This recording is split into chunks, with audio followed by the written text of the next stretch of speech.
Bir sırды 3 адам bilse ал сыр болбойт дейт го. Ишенип досуңа сырыңды айтсаң, анын дагы чыныгы жакын досу болушу мүмкүн. Сен жакын дос деп бир сырды жакын досуңа айтасың, бирок анын дагы жакын досу болушу мүмкүн. Ошондуктан доска абайла, доска этият бол. Достун дининде болот дейт да. Ошондуктан да. Аманат маселесинде бүгүн чындыгында биз бардыгыбыз ийненин учунда тургандайбыз. Жөнөкөй телефондон бир сообщение келсе, бул дагы аманатта бирөөсүгө ишенип бир нерсени жазды. Аны таратуу, аны жоготуу, башка кылуу ал аманат. Ал бирөө жазды, сизге ишенип жазды, аны сол бирөөгө таратып же бирөөгө жөнөтүү үчүн жөнөткөн жок. Ошондой аманат нерселерге кыянат кылбашыбыз керек. Жөнөкөй ушундай сообщениялар, видеолор келген учурда анын уруксатысыз башка бирөөгө жөнөтүүгө болбойт. Чындыгында аманат. Бүгүн эже карындаштарыбыз аманат, сиздин кызыңыз аманат сизге берилген.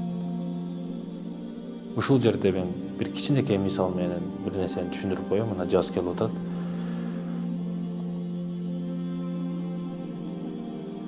Мен мисал үчүн мороженое сатсам, баягы куйма мороженое сатсам, мисал үчүн саткан товарымды алып барып жасап, эл көп жерге коюп коем. Жакшынакай элге көрүнсүн, алсын, карасын, рекламасын дагы күчтүү кылам, башка кылам. Эми өткөн кеткен эркек адамбы, аял адамбы, айтор бардыгы жаш балдар бул мороженени карайт, көрөт аны. Ал ширин нерсе, аны жегиси келет, аны карайт.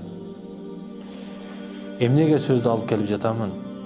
Бүгүн жоолуксуз эле, хижапсыз эле, жылаңач кылып, турсачан кылып, майкачан кылып, эжеңизди, карындашыңызды же аялыңызды чыгарып койсоңуз көчөгө, башка бир эркек карап ага сөз аткандан кийин барып сиздин кызганышка акыңыз жок.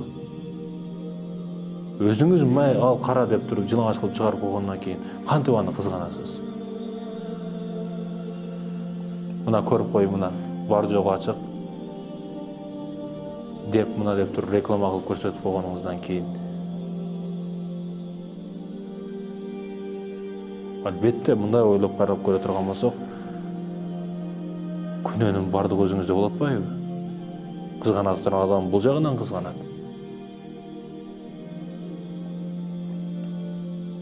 Ошондой экен, урматтуу мекендешим, аманат маселесинде эже карындаштарыбыз аманат. Жылаңач болуп, эч качан өзүн адамгерчиликтүү, маданияттуубуз деп эсептебейт ал. Мисалы, өзүн жылаңач алып жүргөндөр, ошондой соц тармактарга коюп жаткандар, алар кандай кылат? Эртең баласы көрсө эмне кылат? Мисалы үчүн ошол жылаңач сүрөттөрүн кантип карайт? Эмне дейт? Ошондой экен, урматтуу мекендешим, ушул маселелерди ойлонушубуз керек. Аманатка кыянат кылбашыбыз керек.